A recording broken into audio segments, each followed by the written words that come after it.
Estamos aqui no hospital, um acidente feito pelo Pim, o cachorro que bebê. Olha,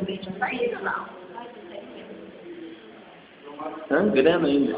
Nossa, muito foda, cara, muito foda. Ainda bem que minha família tá aqui ao meu lado, assim, já que eu não tenho uma namorada, né? Mas beleza. Bel, muito bravo porque eu fiz isso. E Cris. É nóis, Playboy. Ó, muito foda de novo.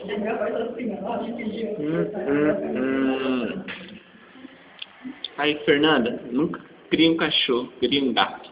Muito melhor.